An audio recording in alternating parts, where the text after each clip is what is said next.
যি লক্ষীপুৰ ৰাজহ চক্ৰৰ অন্তৰ্গত বলাইখামাৰ ৰাজহ গাঁৱৰ যি জমিদাৰী প্ৰথাৰে ৰাভা 22টা পৰিয়াল যি ভোগ দখল কৰি আছিল, সেই ভোগ দখলি কৰা জমিসমূহ হস্তান্তৰ কৰি ৰাভা খিলঞ্জীয়া ৰাভা ভূমিপুত্ৰসকলৰ পৰা কাঢ়ি নিয়াৰ বাবে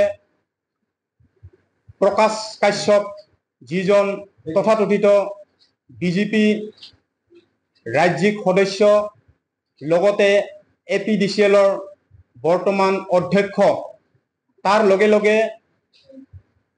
লক্ষীপুৰ টাউন কমিটিৰ যিজন অধ্যক্ষ চেয়াৰমেন ৰাজেশ গুপ্তাই একেলগ মিলি পেলাই যি ৰাভা পৰিয়ালৰ যি জমিদাৰী যি ভূমি, এই জমিদাৰী ভূমি তেওঁলোকক কোনো অৱগত নকৰাকে তেওঁলোকে পাট্টাদাৰৰ কাৰণে যি কাম কৰিলে, তাৰ কাৰণে আমি তীব্ৰ গৰিহণা দিছোঁ আৰু অনতিপলমে তেখেতসকলক 1 মাহ আমি সময় বান্ধি দিছোঁ ঘূৰাই দিয়াৰ কাৰণে।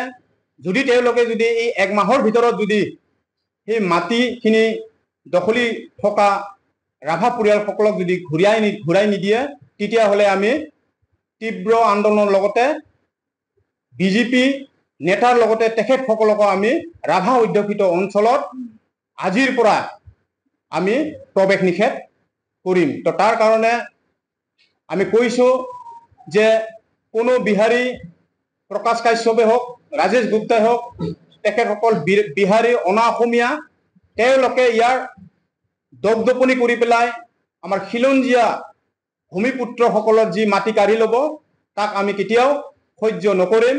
অনাগত দিনসমূহত তেওঁলোকে যদি তেনেধৰণৰ কাম কাজ যদি অব্যাহত ৰাখে, তেতিয়াহ'লে আমি তীব্ৰ আন্দোলনৰ কাৰণে তেখেতসকলে মুখামুখি হ'ব লাগিব আৰু তাত নিশ্চয়কৈ বিজেপিৰ যিসকল নেতা পালি নেতা আছে তেওঁলোকে ইয়াৰ কাৰণে জগৰীয়া হ'ব। তো তাৰ কাৰণে মই সময় থাকোঁতে বিজেপিৰ যিসকল কৰ্মকৰ্তা তেখেতসকলৰ যি ৰাজেশ গুপ্তা আৰু প্ৰকাশ কাশ্যপক বুজাওক বা কওক অতি শীঘ্ৰে যাতে এই 1 মাহৰ ভিতৰত তেওঁলোকে দখলি মাটিখিনি যাতে ঘূৰাই দিয়ে, তাৰ কাৰণে আমাৰ বিশেষভাৱে দাবী জনাইছোঁ। মাটি মুঠ শালিতুলি আৰু ফুৰিং মাটি 38 বিঘা 4 কঠা 8 লেচা, তাৰে 6 বিঘা আমাৰ ফুৰিংতুলি বাম মাটি। তাত আমাৰ 9 ঘৰ তাত বসবাস কৰি আছে, ঘৰ সাজি বসবাস কৰি আছে। লক্ষীপুৰ বলাইখামাৰ ৰাজহ চক্ৰ ৰাজহ গাঁৱৰ অন্তৰ্গত এইখিনি। তাত ৰাভা মানুহখিনি বৰ্তমানলৈকে যেতিয়া জমিদাৰী প্ৰথা আৰম্ভ হৈছিল, মোটামুটি 250 বছৰ আগৰ পৰাই তেওঁলোকে তাত বসবাস কৰা বুলি আমাক কৈছে আৰু নিশ্চয় তাত অকল ৰাভাখিনিয়ে তাত বসবাস কৰি আছে। তো তাৰ কাৰণে সেই সময়ত যেতিয়া জমিদাৰী প্ৰথা ইংৰাজৰ আমলৰ আগৰ পৰা তেওঁলোকে তাত থাকি আছে, তাৰ পিছৰ পৰ্যায়ত আজিলৈকে যি জমিদাৰী প্ৰথা হিচাপে তেওঁলোকে আধিয়াৰ মাটিখিনি যিটো দখল, সেই দখলখিনি তেওঁলোকে আজিলৈকে উপভোগ কৰি আছে। কিন্তু যি ৰাজেশ গুপ্তা আৰু প্ৰকাশ কাশ্যপে কোনো দখলি কৰি থকা মানুহ জানিবলৈ নিদি তেওঁলোকে নিজৰ ইচ্ছামতে কাম কাজ কৰি আছে।